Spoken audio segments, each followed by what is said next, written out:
Hey friends, welcome back. In this video I thought I'd talk about the plans for the garden 2024 or maybe ideas. It's a bit fluid at the moment. I'd have to get your feedback on some of these ideas, what might work, what might not work. I'll talk through them now and maybe later in the winter when I've got time I'll do more of like a computer graphic mock-up, much like I did for the greenhouse. So as you can see, the fence is now finished. Yay! So the garden's fully protected, well, as protected as it can be at the moment from visiting animals, particularly. I mean, the two problems here are pigs and deer, but if the deer get over the fence, then next year we'll install something a bit higher, which is a much easier job than the initial installation of what we got here. Gate's all done. A lovely gate from wood that's cut from our own forest. Just need a little latch on there, and then that's done.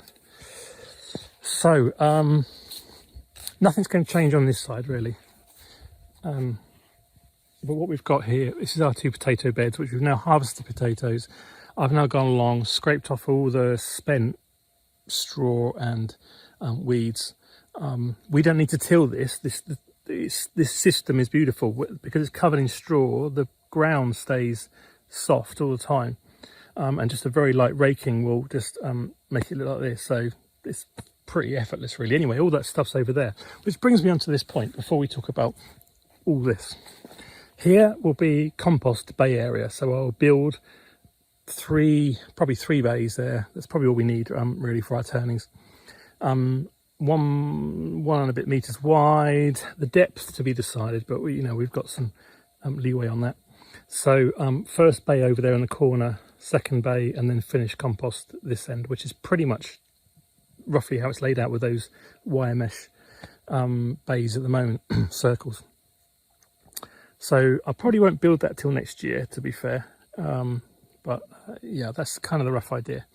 And then a tool rack probably here, so when you come into the garden all your tools are laid out there and ready to grab and use.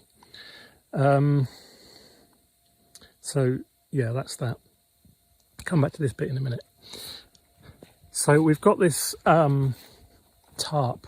So the idea is the tarp will come over, it's 55 meters long I think, which the garden's only 40 meters long, so should go to the end there, and 10 meters wide. That post there is 9. Each one of those is 3 meters, the post, so that's really good, easy for measuring for me. So 3, 6, 9 should cover it to the side of this potato bed. So in a moment we'll need to cut down the sunflowers. They're pretty much done. Save any seeds from the heads, or the heads anyway, and then take out the marrow plants. We have a fantastic crop of marrows, cabbages, or cabbagee, I can't remember the correct grammar now in Latvian. There's those there, and then there's at least one on each plant still growing as well, so they'll store over winter nicely. Pull the tarp over, right over to there, all the way down here, all the way down there, as far as we can go. And then this was ploughed early this year, before the fence went up, to about here. You can see the natural line really. And then the previous year it was ploughed to right down there. We never used it, but now we're ready to sort of go. The idea is to have 2 sections, I think, starting roughly here. Here will be just long rows, much like these potato beds really, which can be used for different things. And I like the idea of a bit of mix and match. So rather than kind of monocrops in each row, perhaps have 2 or 3 rows with some small fruiting trees, some fruit bushes, some overstory and understory kind of setup. Bit more permanence to them. I've heard it called a grocery row system, food row system. So you can go along and pick stuff, and it gives you a really nice range of fruits and berries, as well as some crops, and then you can plant things in between highs and lows, and overstory, understory is the correct term I think. But and then some ground crops.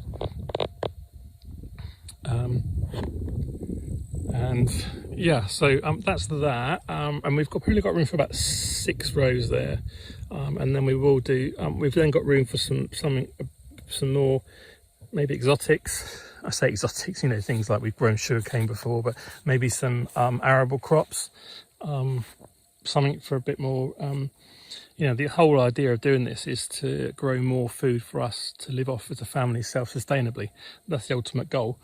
I think it's always a journey. You're never 100% self-sufficient, but if we can do stuff to increase that, and it's, you know, maximum output, minimum effort in going inwards.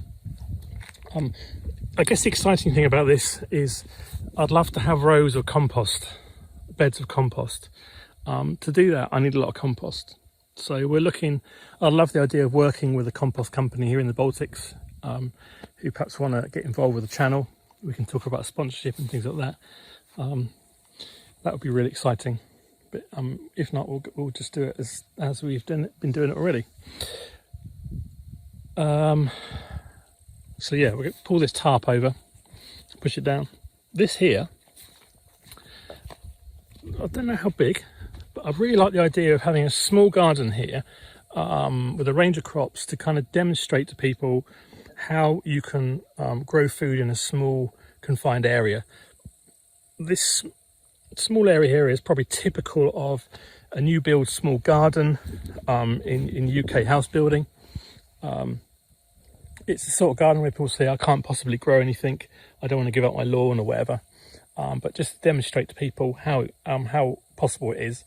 It's the most difficult spot to grow stuff. It's the most shaded for us. So I'm really making a rod for my own back to prove that with a bit of hard work, a bit of effort, you can grow nice veg for you and your family, and you control it, what goes on the beds, into the food, a nice nutritious food. I might need to do it with the raised beds, which I'm not particularly keen about, but it could be quite nice. The problem is the weeds that we have here. There's quite a lot of, most of them is fine, you know, dandelions, couch grass, what was that? Brave soldier, I think it was called, something like that, this weed. But we've got a lot of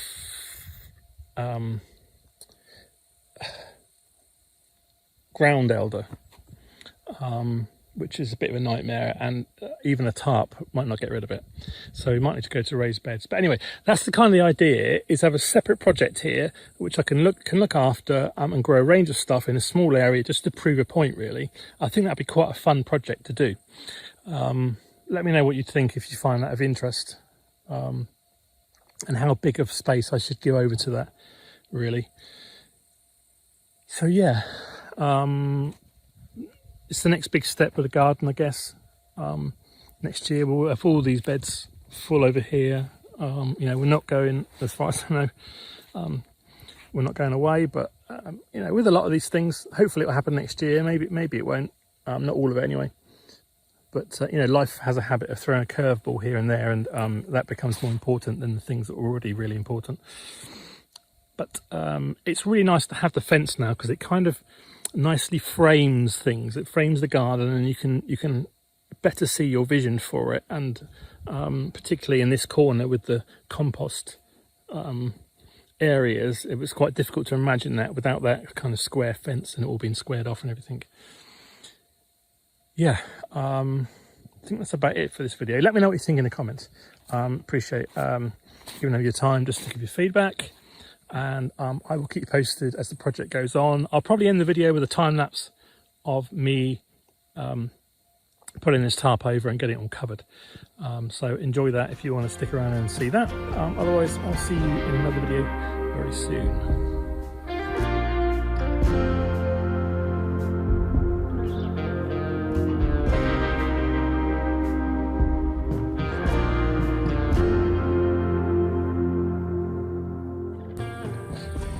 Not quite as far as I wanted. It was 35 metres, not 55, so that's why it's a bit short. So we'll find something else to cover up this little area here. There you go. Tarp's fully out, covered the potato, or most of the potato beds as I wanted, so good. Right, thanks for watching. If you enjoyed the video, there's lots of other videos to enjoy on our channel. I'll see you in another video very soon. Bye.